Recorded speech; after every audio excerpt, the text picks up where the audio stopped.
Hello everyone. Today we will solve AC circuit problem using nodal analysis. In AC circuit, components like resistors are expressed as impedance and sources values are assigned as complex numbers.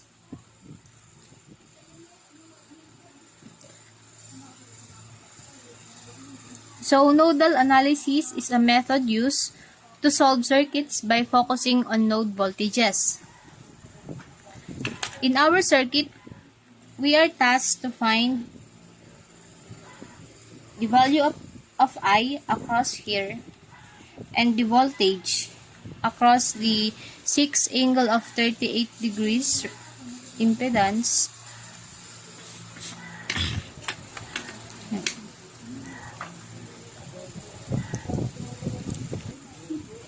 To start it, we should first assign our reference node.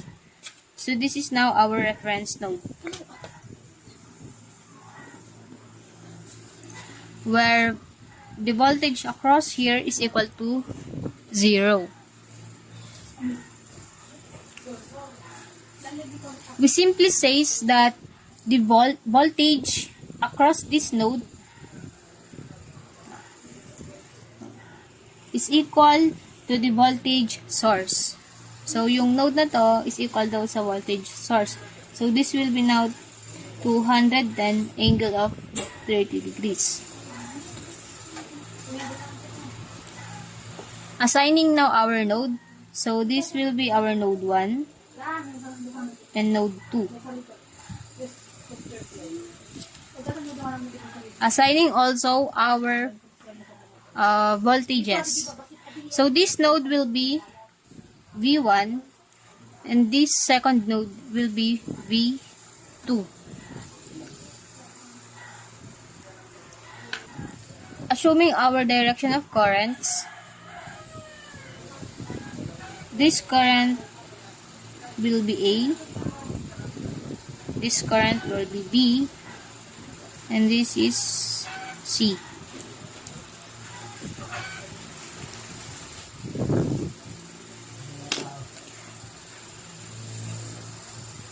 So, kung makikita nyo that we have a voltage source in between the two non-reference node, which means we have a super node. So, this is what we call the super node.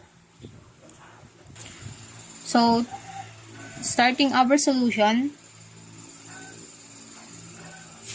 we perform now the KCL at node 1.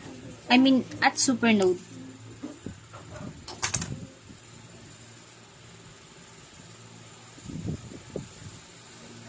KCL is a method where currents entering is equal to current leaving. So, current entering A and the rest are current leaving. So, I plus B plus C. Performing now the nodal analysis equation, A is 210 angle of 30 minus V1 all over 12 angle of 20 is equal to V1 minus our reference node. We can write it as 0 na lang. 0 na lang.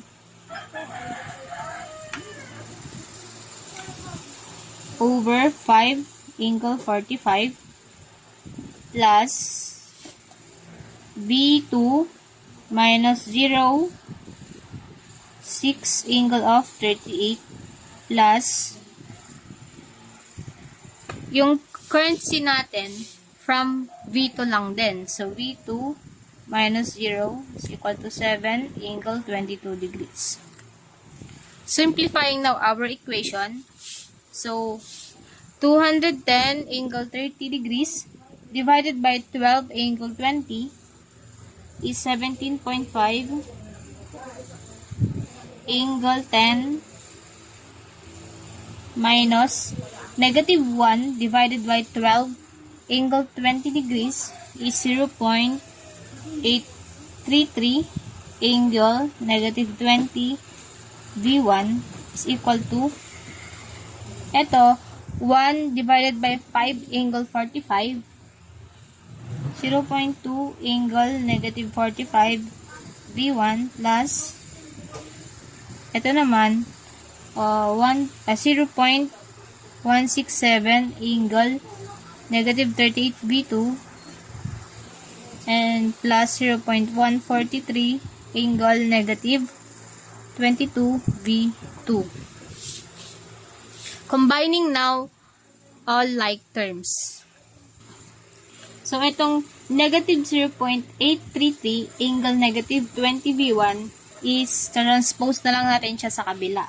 So, 17.5 angle of 10 is equal to 0.2 angle negative 45 V1 plus 0.833 angle of negative 20 V1 plus 0.167 angle negative 38 V2 plus 0.143 angle negative 22 V2.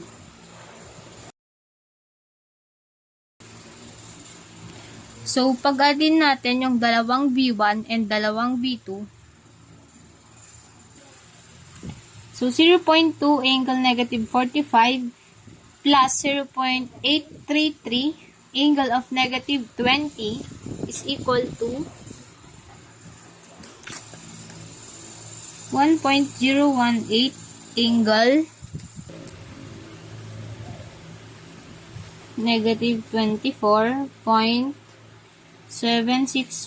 V1 and 0.167 angle negative 38 plus 0.143 angle of negative 22 is equal to 0.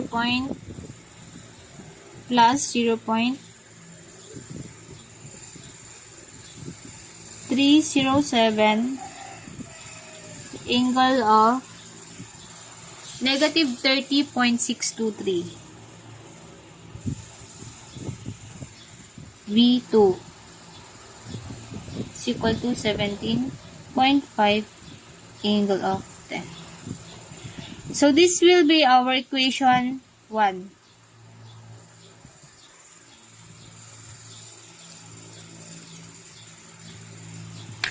Next is gagamit tayo ng KVL. Let's say this loop will be loop X for us to easily solve the missing values. KVL at loop X. 80 angle 45 negative V2 and iikot siya to positive. Iikot siya to positive V1.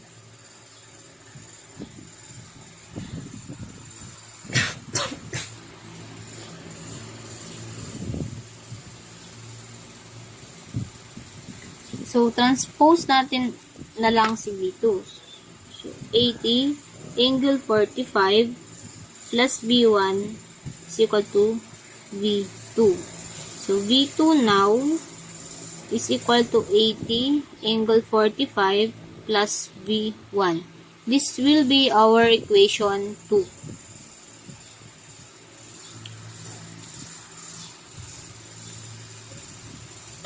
So, substituting now equation 2 to equation 1 for us to solve V1.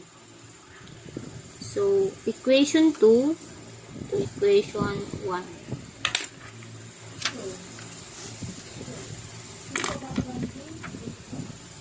So, 1.018 angle of negative 24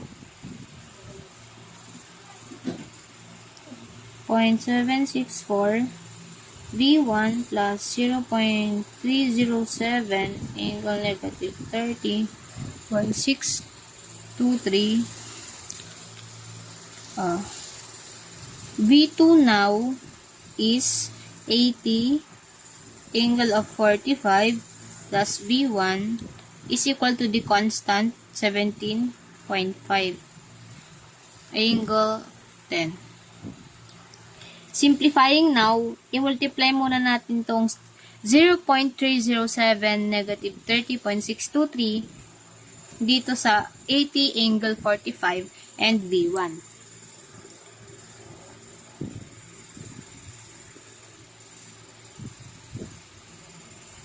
Plus 0.307 angle of negative 30.623 V1 plus multiply natin to.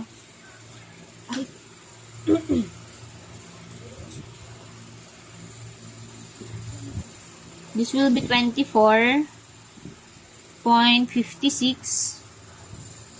angle 14.377 is equal to 17.5 angle 10.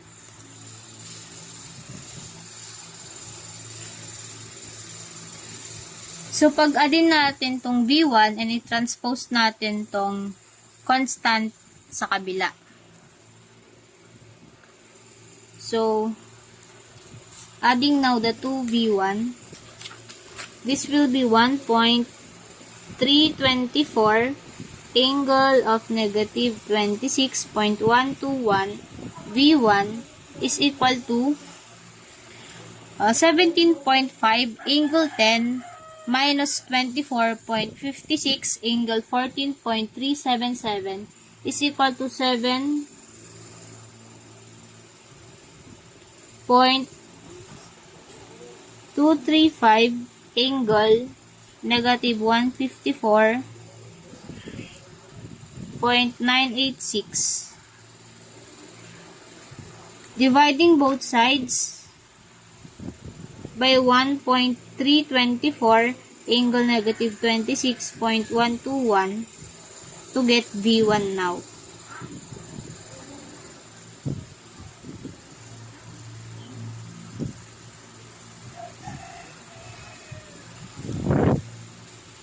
So V1 now is equal to 5.465 angle negative 128.865 volts.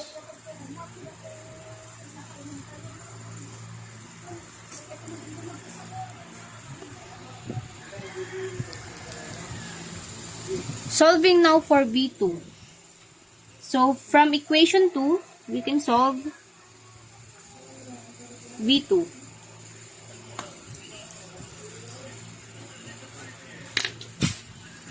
V2 is equal to 80 angle 45 plus V1 5.465 angle negative 128.865 volts. V2 now is equal to 74.569 angle 44.551 volts.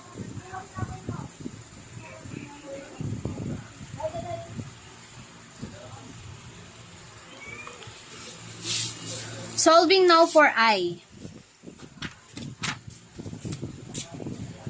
Solving for I.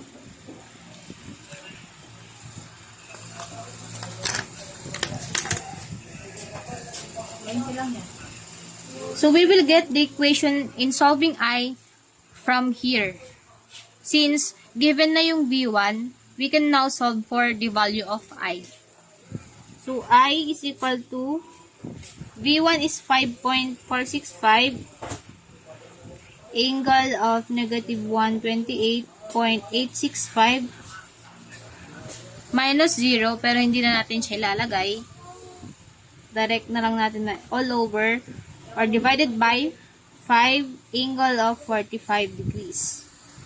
So, I now is equal to 2.733 angle of negative 173.865 ampere.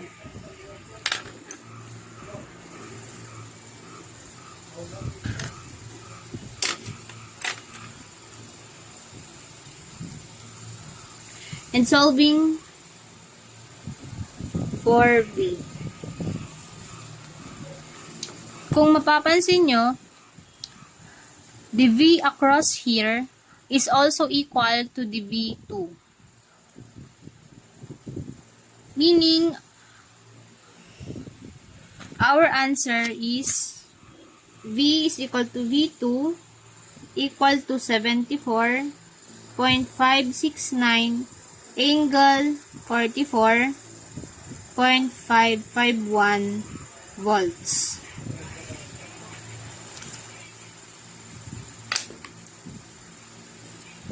This is now our final answer.